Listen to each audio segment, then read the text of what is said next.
Bonjour à vous. Cette petite vidéo enregistrée dans le sud tunisien, aux portes du Sahara, est donc sur le thème de la traversée du désert, de l'immersion dans son désert intérieur. Ce à quoi pourrait ressembler, ce à quoi a pu ressembler une pause alimentaire en nourriture pranique de 21 jours, de 14 jours et même de 7 jours. Et même, et encore plus, pour certaines personnes, de s'offrir ces 24 heures de pause alimentaire par semaine. Ce à quoi pourrait ressembler cette pause alimentaire, aussi courte, aussi longue soit-elle, à l'image du désert. Le désert dans lequel il n'y a pas grand-chose, sinon du vent, du soleil qui chauffe, qui parfois brûle, du vent qui amène de la poussière, du sable très fin dans les yeux, dans les oreilles, les narines, dans la bouche. Et le désert vide, vide qui évoque, réveille bien des schémas chez certaines personnes. Le vide existentiel, le vide affectif, le vide de ne pas se sentir reconnu dans sa vie, le vide d'une absence liée à une absence d'une présence, un manque de présence générant sensation de vide, sensation de néant, sensation d'angoisse. Et donc de percevoir dans ce contexte-là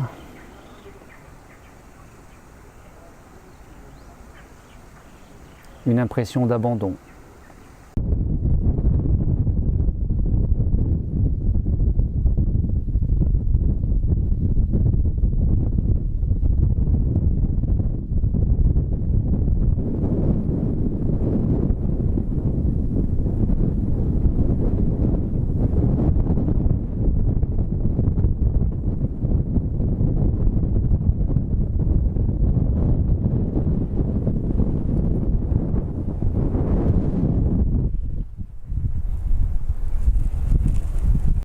C'est vrai qu'une pause alimentaire amène à se poser, à déposer son trop-plein, son fardeau parfois, de ce que nous avons porté, voire supporté pendant si longtemps dans nos vies, et ainsi de se délester, de se désencombrer, de se dédensifier, de se dématérialiser, de se détacher, non pas par frustration, par résignation, mais par réjouissance de ce que cet allègement va pouvoir nous faire vivre d'abord dans nos cellules, dans nos chairs, dans nos corps, dans nos maisons intérieures. Maisons intérieures que constitue le corps, qui est le véhicule avec lequel nous nous déplaçons dans notre vie, dans cette vie. Et que après 6 ans d'accompagnement individuel et collectif en pause alimentaire pranique, j'ai pu rencontrer parmi vous un certain nombre de personnes confrontées à ce désert intérieur qui, dans l'immense majorité des cas, confrontation et traversée de ce désert intérieur s'est vécue, bien évidemment avec quelques turbulences, mais après coup, avec un grand contentement d'avoir pu vivre cet inconfort, l'inconfort, le désagréable, d'être confronté, de se retrouver face à ce que nous appelons des zones d'ombre, et des zones d'ombre qui ne sont qu'une absence de lumière. Absence de lumière, et d'abord, avant de parler du prana, en termes de lumière, eh bien, la lumière de la conscience qui met en lumière une zone, un niveau, une strate, un étage, un aspect, une région de nous-mêmes, de l'être multidimensionnel que nous sommes, qui met tout ça en lumière et donc à la conscience, qui porte à la connaissance, à la conscience de ce qui était jusque-là inconscient, de ce qui était jusque-là refoulé, de ce qui était jusque-là dénié, banalisé, rationalisé, projeté. Projeté étant un mécanisme de défense, exprimant le fait, par exemple, de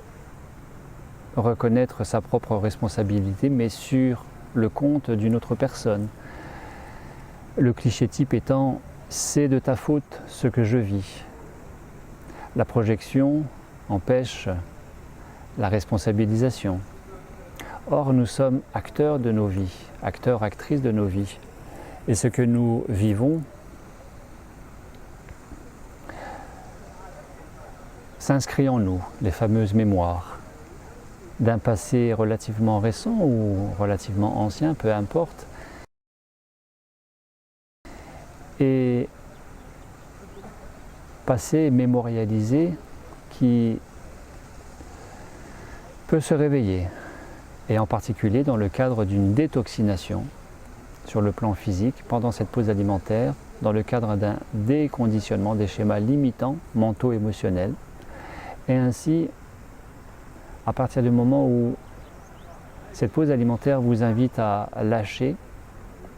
toute résistance à ce qui émerge, ce qui se présente dans cette traversée de ce petit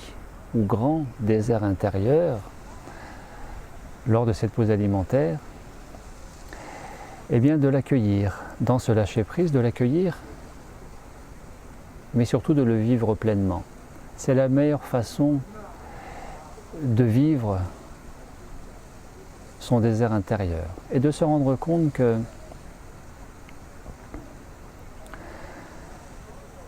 ce vide est porteur de potentialités immenses, tout simplement celles que nous avons avec nous-mêmes, celles que nous sommes, que nous représentons en tant que telles. De la nourriture pranique à la plénitude du vide, dans l'accueil, l'acceptation, la traversée, l'immersion, l'abandon à son propre désert intérieur. Et ainsi de permettre à ces mémoires, à l'origine de notre désalignement,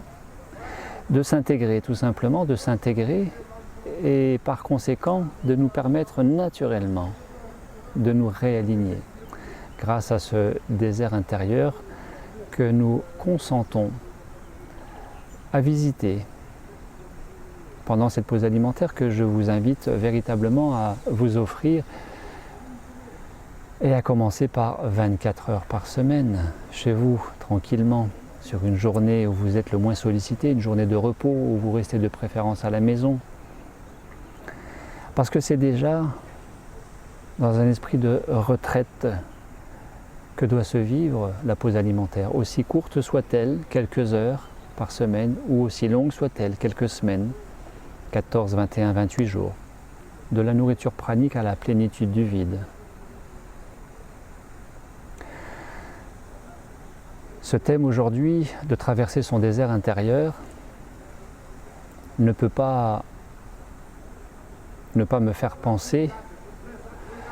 à Marlo Morgan, médecin de santé publique qui avait été gentiment enlevé par les aborigènes d'Australie lors d'un voyage sur le continent australien, et de cette immersion dans ce gigantesque désert australien, de nous avoir enrichis de ce message des hommes nus aux mutants. Et que dire de ce fabuleux ouvrage, conte, récit de Nicole Montineri,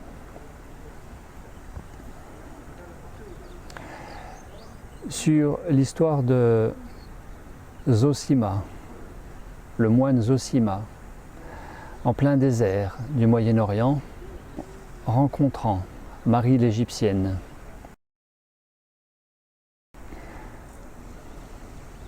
Je ne vous en dis pas plus, ce sont deux lectures fantastiques. Mais le plus important, au-delà de ces deux lectures, au-delà de cette pause alimentaire, une fois encore, c'est de se réjouir, car le mental dualiste s'est évertué à nous faire croire que le vide était le néant et donc anxiogène. Or, pour la conscience, le vide est porteur de toutes les potentialités. À partir du moment où nous acceptons la pleine immersion dans notre vide intérieur, afin de nous immerger, de nous reconnecter pleinement, grâce à cette conscience reconnectée, de nous immerger au vide quantique, le vide cosmique, et ainsi d'être bien plus nourri à la substance du vide quantique qui est le prana. Alors vive la nourriture pranique, vive le vide quantique et surtout vive son désert intérieur. Je vous souhaite une belle méditation et je vous dis à bientôt.